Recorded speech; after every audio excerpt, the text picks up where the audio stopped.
नमस्कार विद्यार्थी मित्रांनो, या ठिकाणी एक प्रश्न दिसतोय आपल्याला बघा. दशरथाने कैकेयीला 2 वर दिले, या वाक्यातील प्रयोग ओळखा. आता या वाक्यामध्ये बघा तुम्हाला दिसेल की या ठिकाणी तुम्हाला 2 कर्म दिलेले आहेत बघा. ठीक आहे, दिले हा शब्द क्रियापद, देणारा कोण दशरथ, आणि काय म्हटलेलं आहे दशरथाहून क्रिया कशावर झालेली आहे पहा.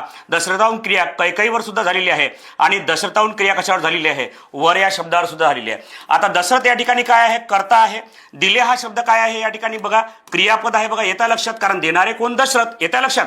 दशरथाहून क्रिया कशावर होत आहे, कैकेयीवर सुद्धा होत आहे आणि वर या शब्दावर सुद्धा होत आहे. मग ज्या वाक्यात 2 कर्म आहे, मग त्या वाक्याचा प्रयोग कसा ओळखायचा बघा मित्रांनो. कारण प्रयोग ओळखण्यासाठी तुम्हाला वाक्यातील कर्ता, कर्म आणि क्रियापद ह्या 3 गोष्टी तुम्हाला जमल्या पाहिजे आणि त्याला कोणते प्रत्यय लागलेले आहेत ते ओळखता आले पाहिजे बघा. आणि आता या ठिकाणी तर 2 कर्म आहे, मग कर्म नेमका कोणता घ्यायचा बघा मित्रांनो. काय असते आता बघा, वर हा शब्द याला कोणता प्रत्यय आहे, तर प्रथमा विभक्ती आहे बघा. येत्या लक्षात. कैकेयी या शब्दाला कोणती विभक्ती आहे बघा, तर चतुर्थी विभक्ती आहे बघा मित्रांनो. येत्या लक्षात. आणि जे प्रथमा विभक्तीवाला कर्म असते याला नेहमी लक्षात ठेवायचं, याला प्रत्यक्ष कर्म म्हणतात. आणि चतुर्थी विभक्तीवाला जे कर्म असते बघा, याला नेहमी काय म्हणायचं, तर अप्रत्यक्ष कर्म असते बघा मित्रांनो. येत्या लक्षात. आणि प्रत्यक्ष कर्माला काय म्हणायचं, प्रधान कर्म म्हणजेच मुख्य कर्म, आणि अप्रत्यक्ष कर्माला काय म्हणायचं, गौण कर्म किंवा कमी महत्वाचं कर्म बघा. मग प्रयोग ओळखताना आपल्याला काय महत्वाचं असते, तर प्रत्यक्ष कर्म महत्वाचं असते. चतुर्थी विभक्तीवाला गौण कर्म आपल्या महत्वाचं नसते बघा. मग प्रयोग कोणता होणार पहा मित्रांनो.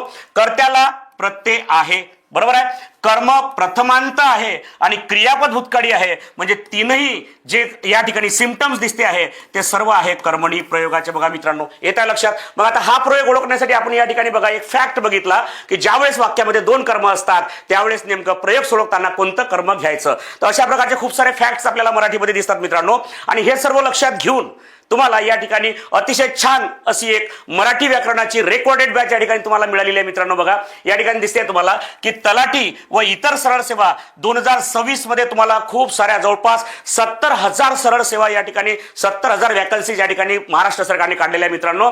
तर बघा या ठिकाणी दिसते तुम्हाला की सरळ सेवेमध्ये 25 प्रश्नांसाठी येणारा मराठी हा विषय जो आहे मित्रांनो, हा रेकॉर्डेड स्वरूपात तुम्हाला सर्व टॉपिक्स, शब्दार्थ आहे, व्याकरण आहे, खूप सारे PYQs आहेत. आणि या बॅच तुम्हाला फक्त बघा 400 रुपयांमध्ये ही बॅच तुम्हाला अवेलेबल करून दिलेली आहे मित्रांनो.